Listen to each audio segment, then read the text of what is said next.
Okay. Good.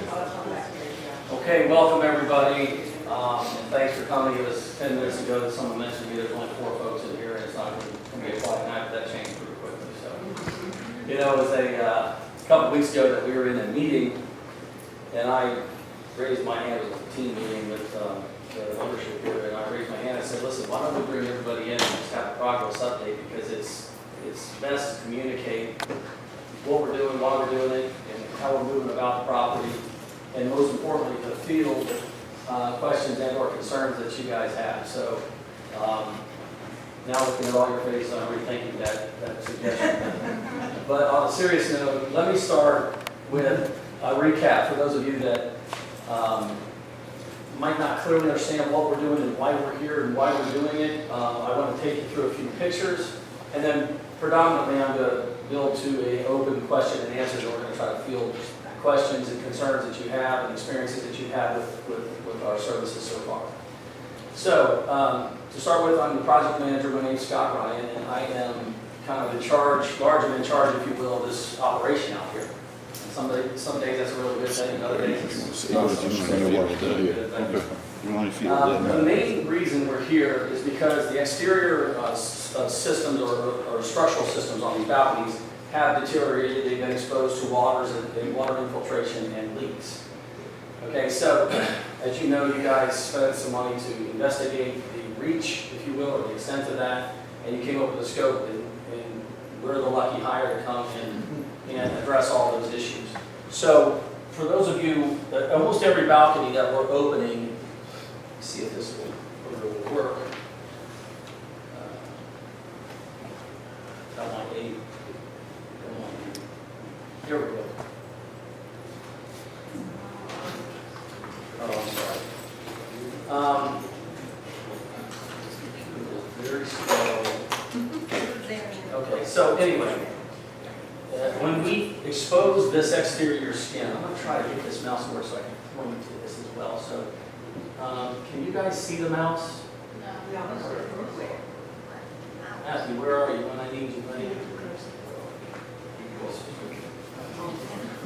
You know what I can do? Oh, there it is. Okay.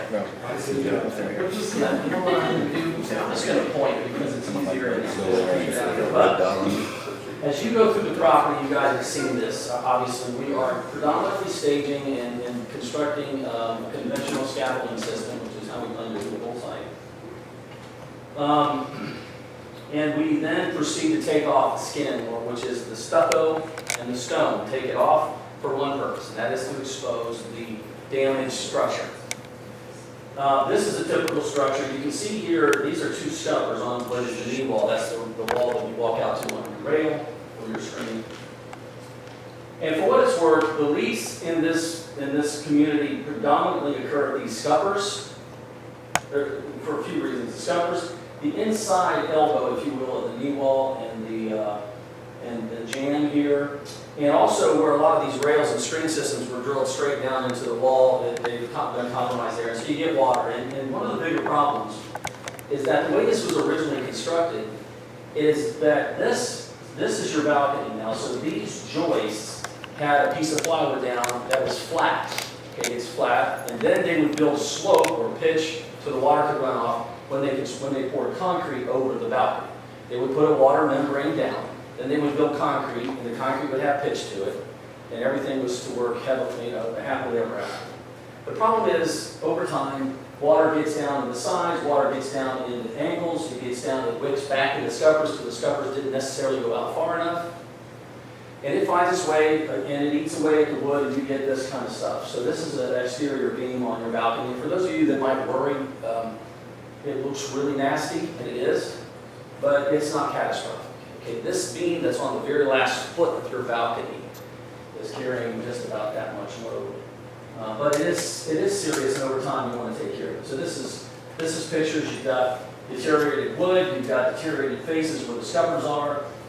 Clearly above the scupper wasn't the result of this damage. That came from the rail, and it gets in and rots this wood. So this is actually the deck. So in the event, in Building 9, we've experienced this, that the decking actually kind of pitches back a little bit. So if water gets below the concrete, and it does by nature over time, it sits on the deck unless the deck is pitched.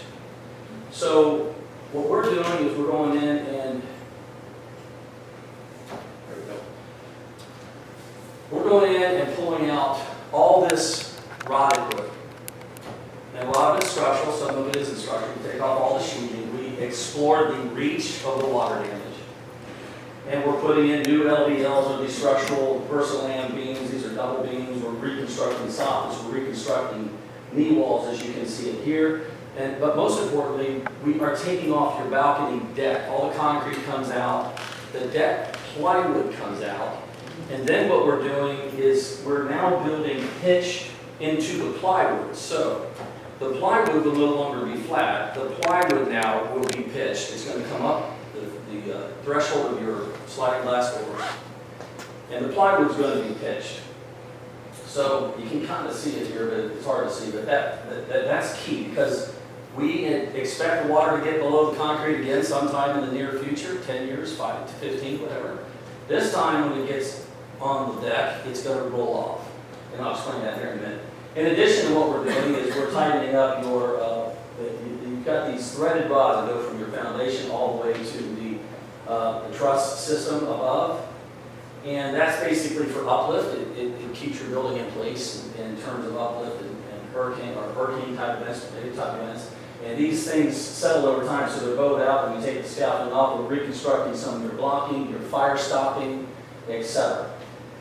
So when you see us meandering around these scaffolding, and it's what we're doing, we're trying to fix all this wood, and it's not easy technically. This, unfortunately, is the nastiest phase of the project. It is that scaffolding, that nasty demolition phase. There's no other way to get this stuff off the face. It's stapled a million times. Good news is your stuff goes on there nice and tight. And we're reconstructing knee walls, arches, of course, all the structural, the jack studs, etc. So the next phase, once we get done with that, is we go in and we redo your bituminous mirror. It's called mirror dry. It's a membrane system.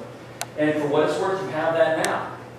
You have that now on your balconies. But it still leaks over time because what happens is this part now, you can't see it in this picture. But from here out to the scuppers is pitched now, 1/8 of an inch per foot.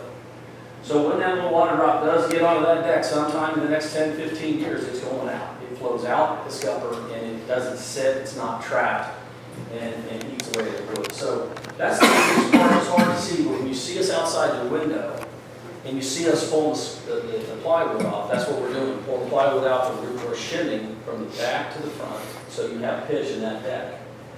Once this phase is done, we get that inspected off. Let me also focus on the phase. This is a very invasive. Now, a lot of you haven't had this experience yet, but you will.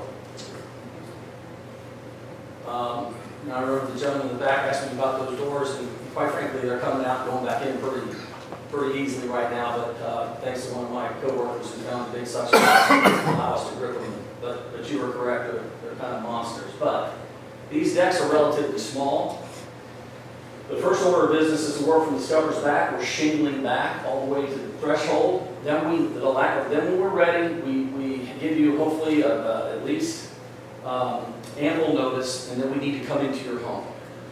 We need to, you see the stucco around the doors, and you'll hear us chipping away that band. The reason we're taking that band, that stucco band around your doors off, is because we cannot get the doors out. When they were constructed, the band wrapped over the flange of the doors, and you can't physically get it out unless you remove the band.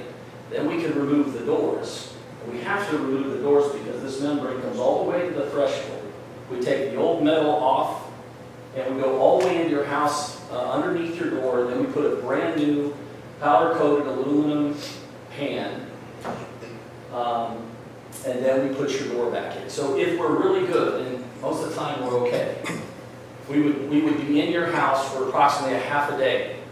And what we're doing now is we're walking in, we're trying to keep it within 10-foot radius, or not radius, but 10 feet within your opening, so we can set the doors inside. We can't take them anywhere else. They're too large to take out and drop down to the ground. We don't want to do that anyway. We take them into your house. We're taping off the floors. We're covering the floors. Typically, we'll put up what's called a zip wall, which is a visqueen barrier, so we control any kind of dust. There shouldn't be a lot of dust, but there will be some. we're putting the doors in your house.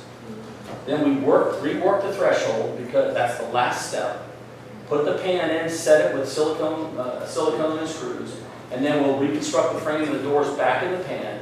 And if we're good, and we're getting better, it should take about 4 hours to take your door out, put it in, rework the threshold, put the door in. So we're doing a lot of work on your balcony.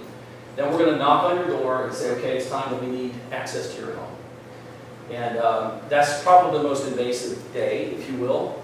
But that's the day it's also a little complicated for those of us that have animals and pets and dogs, because we don't want to get in anybody's way. But we're going to ask you to try to help us with that, put them in a room or whatever, so we won't have to kind of infringe on their moment, if you will. So after that, of course, we get everything approved, and we're going to reconstruct stucco, stone, rails, and also we're going to reintroduce. You see this? It's hard to see on this. There's a coping that goes over that wall. Remember before, we screwed right down into the knee wall? Well, that was part of the compromise. We're not going to do that now. We're going to have a foot, we're modifying your rails, we're going to put a flat foot. It's just going to sit on a metal coping. You didn't have a metal coping before. You had a stucco finish. And it's a